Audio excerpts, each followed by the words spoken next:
Hello students, welcome to our an amazing channel S R academy. तो आज हम करने जा रहे हैं क्लास 10th के टॉप 25 इंपॉर्टेंट क्वेश्चंस फिजिक्स के magnetic effects of electric current chapter के अंदर। लास्ट लेक्चर में हमने इलेक्ट्रिसिटी के इंपॉर्टेंट क्वेश्चंस को डिस्कस किया था। आज हम magnetic effects of electric current के क्वेश्चंस को डिस्कस करते हैं।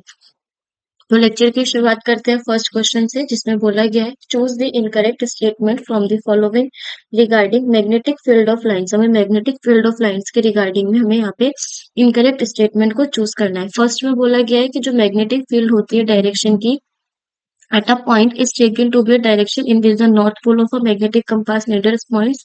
बी में बोला गया है magnetic field lines close curves बनाती है। सी में बोला गया है मैग्नेटिक फील्ड लाइंस पैरेलल होती है, एक ही डिस्टेंस पर होती है और वो रिप्रेजेंट करती है जीरो फील्ड ऑफ स्ट्रेंथ के। तो जिसका करेक्ट ऑप्शन हुआ वो है हमारा ऑप्शन नंबर सी, कि जो मैग्नेटिक फील्ड लाइंस होती है वो हमेशा पैरेलल और इक्वी डिस्टेंस पर होती है।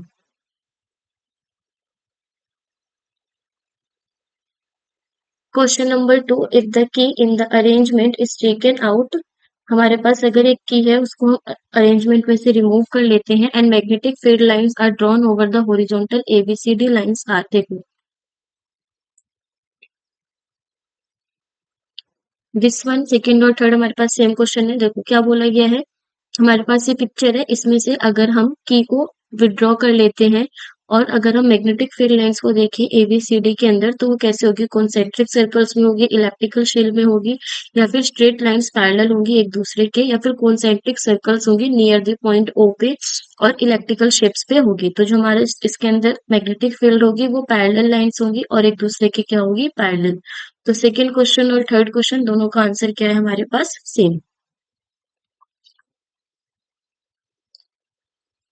Question number 4. A circular loop placed in a plane perpendicular to the plane of paper carries a current when the key is on. The current is seen from points A and B. एक circular loop place है हमारे पास plane में perpendicular, ठीक है। अगर हम की को ऑन करते हैं तो जो करंट है वो कहाँ से कहाँ जाता है, पॉइंट ए से पॉइंट बी पे, दिस वन पोजीशन पे, ठीक है। इस anti clockwise and clockwise respectively, anti clockwise होगा और क्लॉकवाइज होगा। तुम्हें बताना है कि जो मैग्नेटिक फील्ड लाइन होगी बी टू ए पे and pole of the resultant magnet is on the face close to, किधर की तरफ फेस होगा, तो उसका फेस होगा हमारा ए की तरफ, यानी करेक्ट आंसर हुआ हमारा ऑप्शन नंबर ए। फिफ्थ है हमारे पास draw an appropriate schematic diagram showing common domestic circuits and discuss the importance of fuse. Why is it is that burnt out fuse should be replaced by another fuse identical rating. तो देखो एक burnt out fuse को replace इस वजह से किया जाता है एक आइडेंटिकल रेटिंग पे, ताकि जो हमारा सर्किट है या फिर अप्लायंस है वो प्रोटेक्ट हो सके एक्सेसिव करंट के अगेंस्ट पे, जिसकी वजह से हमारी किसी भी तरीके के कोई हार्मफुल इंटरप्शंस ना हो। और फ्यूज का हम यूज करते हैं हायर रेटिंग का, जिससे जो हमारे डेंजरस करंट है वो फ्लो होता है और उसमें शॉर्ट सर्किट के चांसेस कम हो जाते हैं। तो हम यहाँ लिखेंगे a burned out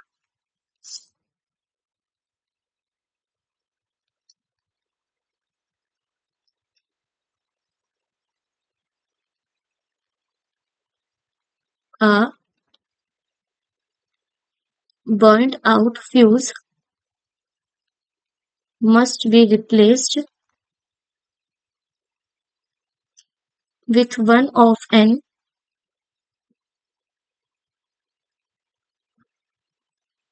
identical rating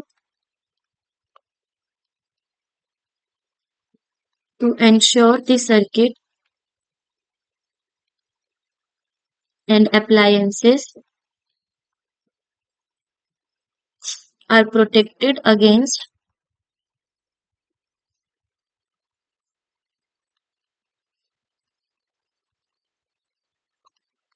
excessive current without causing unnecessary interruptions. Using a fuse with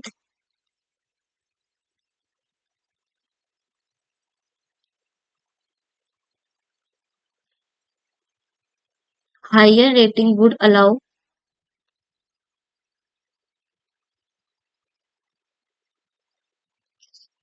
dangerous currents to flow, posing a fire risk,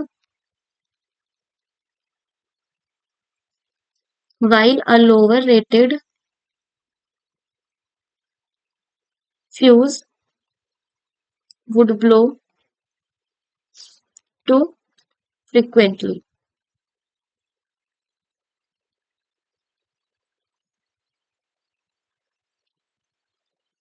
Question number 6. From a current in a long straight solenoid N and S poles are created at the two ends. तो देखो एक long straight solenoid है जिसमें N और S पोल create किया गया है. Among the following statement the incorrect statement is. हमें बताना है कि कौन से स्टेटमेंट में से हमारी इनकरेक्ट स्टेटमेंट है. ए है हमारे पास जो फील्ड लाइंस होगी सोलिनॉइड के अंदर वो स्ट्रेट लाइन होगी which indicates that magnetic field is the same at all points inside the solenoid. देखो इनकरेक्ट बताना है तो ये हमारी करेक्ट स्टेटमेंट है. भी हमसे बोला गया है जो स्ट्रॉन्ग मैग्नेटिक फील्ड प्रोड्यूस होगी सोलिनॉइड के अंदर वो मैग्नेटाइज कर सकते हैं किसी भी मैग्नेटिक मटेरियल को जैसे सॉफ्ट आयरन हो या कुछ भी हो. जब हम उसको कॉइल के अंदर रखेंगे तो yes this statement is true. हम जो पैटर्न होगा मैग्नेटिक फील्ड लाइन का सोलिनॉइड के अंदर वो डिफरेंट होगा मैग्नेटिक फील्ड अराउंड अ बार मैग्नेट. तो ये जो होगा ये हो गया हमारा इनकरेक्ट स्टेटमेंट. क्योंकि जो मैग्नेटिक फील्ड लाइंस होती है वो पैरेलल होती है और एक दूसरे को कभी भी इंटरसेक्ट नहीं करती चाहे वो सोलेनोइड का केस हो चाहे वो पार मैग्नेट का केस हो. सेवेंथ क्वेश्चन में बोला गया है a uniform magnetic field exists in the plane of paper pointing from left to right as shown in figure. In the field an electron and a proton move as shown. The electron and the proton experiences. देखो electron दे रखा है और proton दे रखा है. हमें बताना है कि किस तरीके से वो फोर्स को एक्सपीरियंस करते हैं. तो जो फोर्सेस होंगे दोनों की वो प्लेन पर होंगी. फोर्सेस जो होंगी वो प्लेन के बाहर होंगी. फोर्सेस जो होंगी दोनों की वो आउट इलेक्ट्रॉन की इनटू होगी और प्रोटॉन की आउट होगी. तो देखो जो हमारी फोर्सेस एक्सपीरियंस होगी इलेक्ट्रॉन की वो इनटू द प्लेन होगी और प्रोटॉन की आउट टू द प्लेन होगी. Question number 8. Commercial electrical Motors do not use. Commercial electrical Motors का यूज क्यों नहीं किया जाता. इस वजह से क्योंकि उनके अंदर एक परमानेंट मैग्नेट होता है जो रोटेट करता रहता है. तो करेक्ट ऑप्शन क्या हुआ ऑप्शन नंबर सी.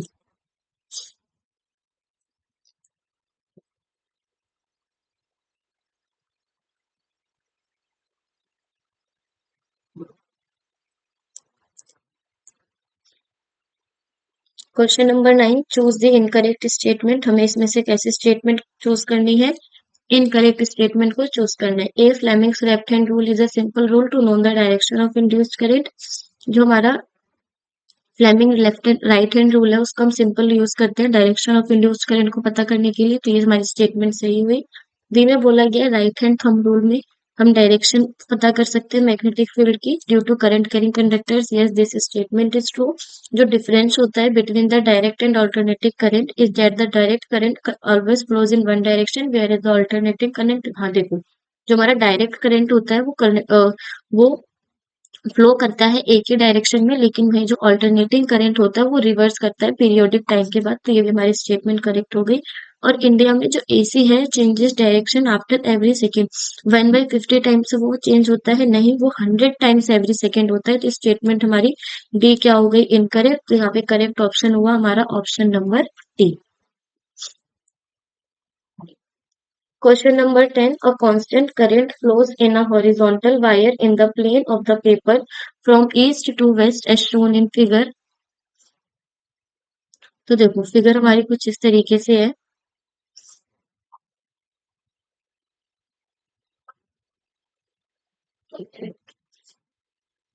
नॉर्थ साउथ ईस्ट और ये वेस्ट. हमारा करंट कैसे फ्लो हो रहा है वेस्ट की तरफ ईस्ट से.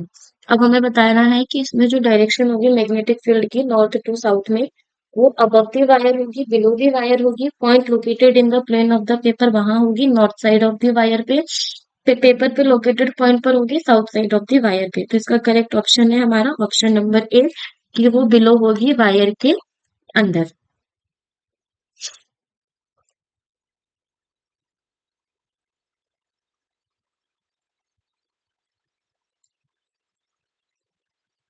Question number 11, the strength of a magnetic field inside a long current carrying straight solenoid is.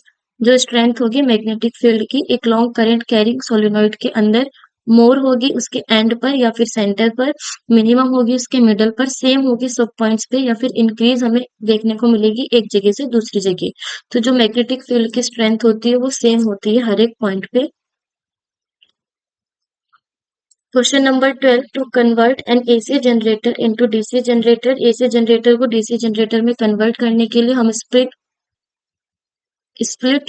Ring type commutator must be used. हम स्प्लिट करेंगे, रिंग टाइप कम्यूटेटर का यूज करेंगे, या फिर स्लिप रिंग्स का यूज करेंगे, brushes का use करेंगे, स्ट्रॉन्ग मैग्नेटिक फील्ड का यूज करेंगे, रेक्टेंगुलर वायर लूप का यूज करेंगे। तो वहां पे हम यूज करते हैं स्प्लिट रिंग टाइप कम्यूटेटर का। तो इसका करेक्ट ऑप्शन हुआ हमारा option number A.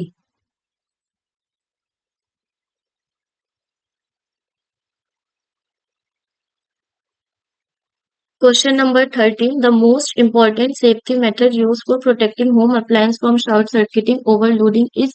most important safety method क्या है जिससे हम अपने home appliances को बता सकते हैं, तो वो क्या है, फ्यूज का यूज करके, यानी option number B. Question number 14. A magnetic compass needle is placed in the plane of paper near point A as shown in figure। एक हमारे इलेक्ट्रिकल कंपस है जिसको हम ए पॉइंट पर पॉइंट ए के पास में रखते हैं। In which plane should a straight current carrying conductor be place so that it passes through A and there is no change in the deflection of the compass। under what condition is the deflection maximum and why।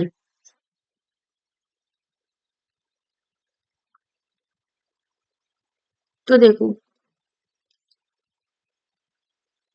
जो deflection होगा compass का वो maximum तब होगा जब हम conductor को पास कराएंगे ए से और वो परपेंडिकुलर होगा प्लेन के। When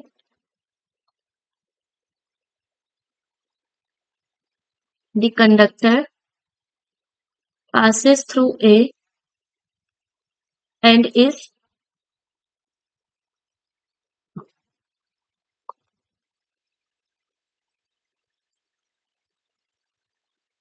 perpendicular to the plane of the paper। 15 question, under what condition permanent electromagnet is obtained if a current carrying solenoid is used। support your answer with the help of labeled circuit diagram। तो देखो, permanent electromagnet को obtain करने के लिए हम यहाँ पे क्या यूज करेंगे, a hard magnetic material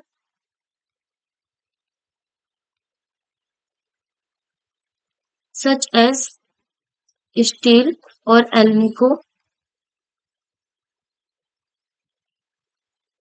must be used as the core of the solenoid। अगर इसके डायग्राम की बात की जाए तो इसका डायग्राम कुछ इस तरीके से होगा।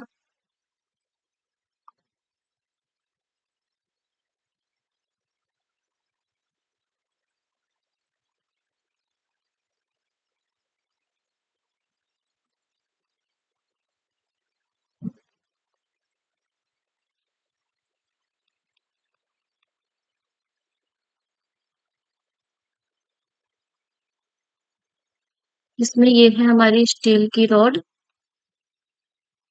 ये है हमारा इसमें solenoid, and this one is DC source.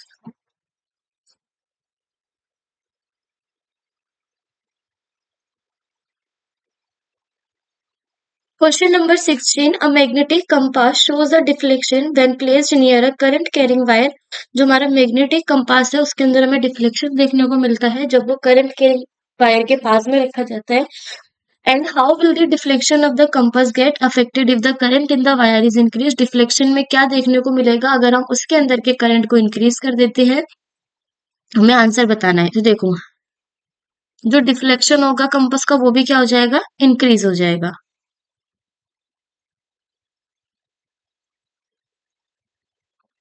तो यहाँ पे हम लिखेंगे कि magnetic field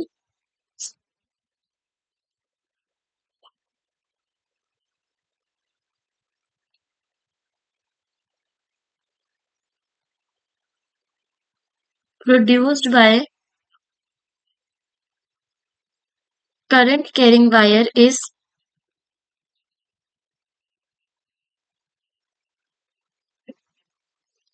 directly proportional to the current flowing through the wire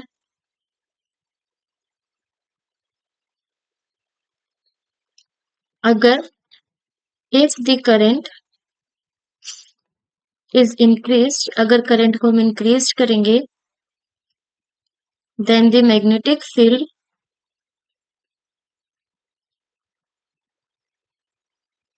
produced is stronger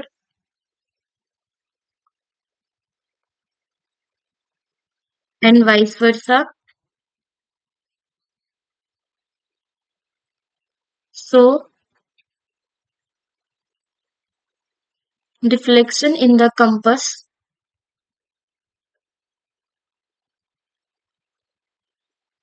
will be more when the current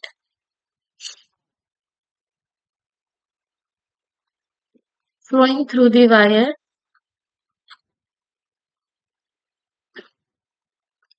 will be increased. Question number 17. What does the direction of thumb indicate in the right hand thumb rule? जो हमारा thumb है वो किसकी direction को indicate करता है वो हमें बताना है. In what way this rule is different from Fleming's left hand rule? तो देखो जो डायरेक्शन होगी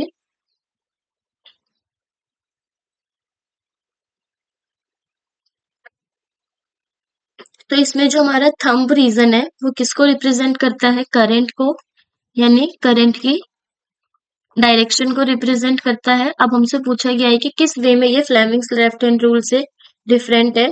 तो यहाँ पे हम लिखेंगे कि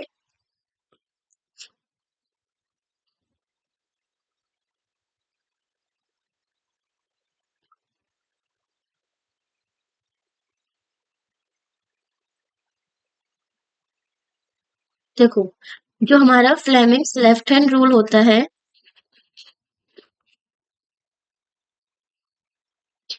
फ्लेमिंग्स लेफ्ट हैंड रूल क्या करता है? वो देता है हमें direction of force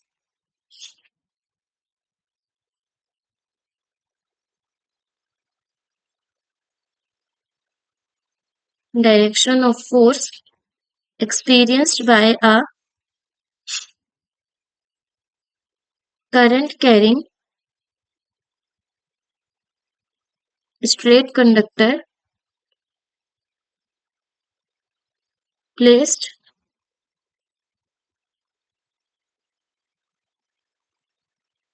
in an external magnetic field, and here thumb represents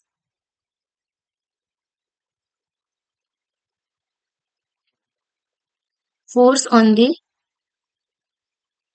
conductor. और यहाँ पे थंब क्या रिप्रेजेंट करता है? कंडक्टर के अंदर की फोर्स को.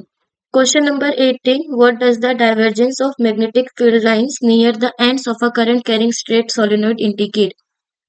जो हमारी डाइवर्जेंस होती है मैग्नेटिक फील्ड लाइंस की करंट कैरिंग स्ट्रेट सोलेनोइड के नियर एंड्स पे, वो क्या इंडिकेट करती है? वो ये इंडिकेट करती है कि जो मैग्नेटिक फील्ड लाइंस है वो वीकर है सोलेनोइड के एंड्स पे.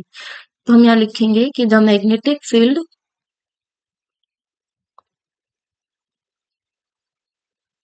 lines are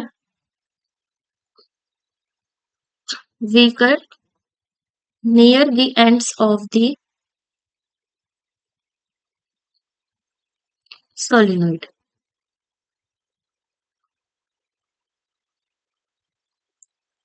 नाइनटीन क्वेश्चन में what is the difference between a direct current and alternating current? क्या डिफरेंस है डायरेक्ट करंट और ऑल्टरनेटिंग करंट के बीच में?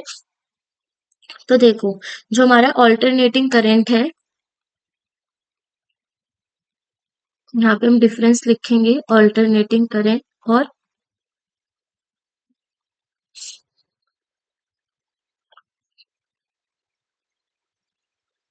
डायरेक्ट करंट के बीच में कि जो हमारा ऑल्टरनेटिंग करंट है इसमें the direction of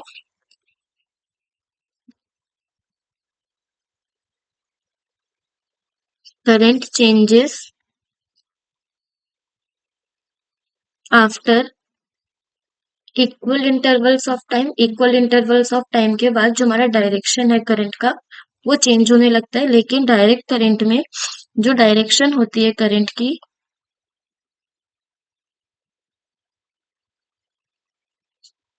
remain the same. वो कैसी रहेगी? सेम रहेगी। 20 question. Meena draws magnetic field of lines close to the axis of current carrying circular loop. जो मीना है वो मैग्नेटिक फील्ड लाइंस को ड्रॉ करती है करंट कैरिंग सर्कुलर लूप के अंदर। वो बहुत क्लोजली करती है as she moves away from the centre of the circular loop. जैसे ही वो सर्कुलर लूप के सेंटर से मूव करती है, अवे दूर जाती है, वो ऑब्जर्व करती है कि जो लाइंस हैं वो डाइवर्ट होना शुरू हो गई हैं। अब हमें यहाँ पे इसको एक्सप्लेन करना है। तो देखो, हमें पता है कि जो मैग्नेटिक फील्ड लाइन प्रोड्यूस होती है करंट कैरिंग स्ट्रेट वायर से, वो डिपेंड होती है इनवर्सली उसके बीच के डिस्टेंस में। इसी तरीके से सर्कुलर लूप में जो कॉन्सेंट्रिक सर्कल्स होते हैं वो रिप्रेजेंट करते हैं मैग्नेटिक फील्ड उसके अराउंड में। तो यहाँ पे लिखेंगे कि at every point of at every point of a current carrying circular loop, the concentric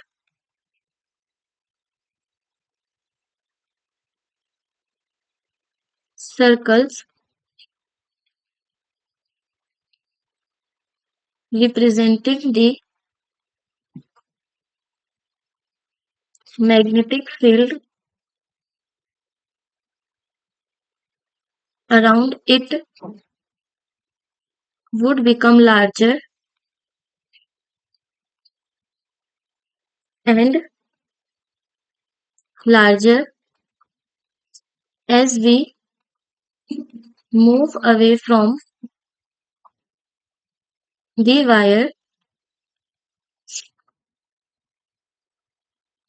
by the time we reach the center of the circular loop. The center of the circular loop and the arcs of these big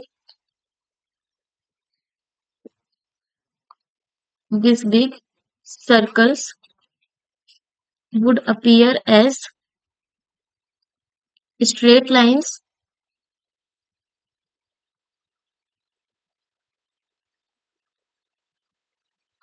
Every point on the wire carrying current would give rise to the magnetic field appearing as straight lines at the center of the loop. अगर हम इसको diagrammatically बनाएं तो जैसे मानो ये हमारे पास circular loop है, तो इस सर्कुलर लूप के अंदर जो हमारी मैग्नेटिक फील्ड लाइंस है वो कुछ इस तरीके से होंगी।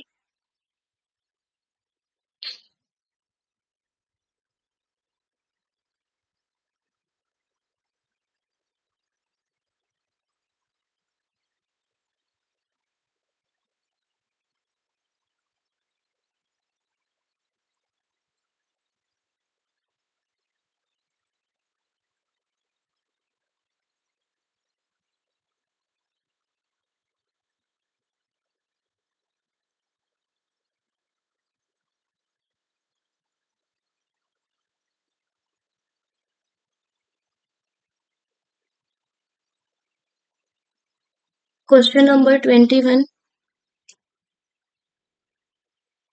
What is the role of fuse used in series with an electrical appliances? क्या रोल होता है फ्यूज का? तो देखो, इसको हम यूज करते हैं as a safety devices, safety devices that protects the appliances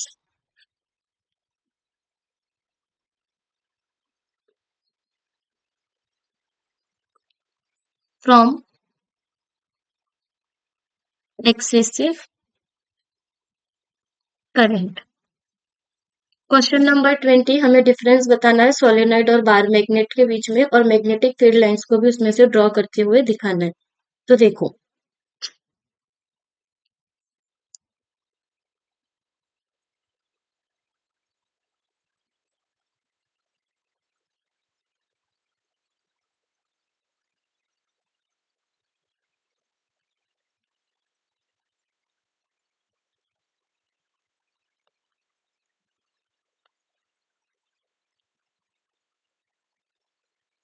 solenoid के केस में हमारा दिस वन इस तरीके से मैग्नेटिक फील्ड लाइंस होंगी,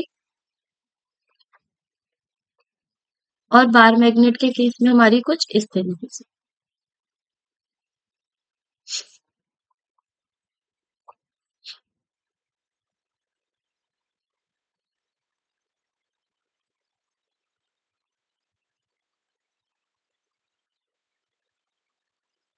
ट्वेंटी थ्री में explain why magnetic field lines of force do not intersect, जो हमारी मैग्नेटिक फील्ड लाइंस वो एक दूसरे को इंटरसेक्ट क्यों नहीं करती। रीजन ये है कि it is impossible, it is impossible for the magnetic field to have two different directions at the same point at the same point in space।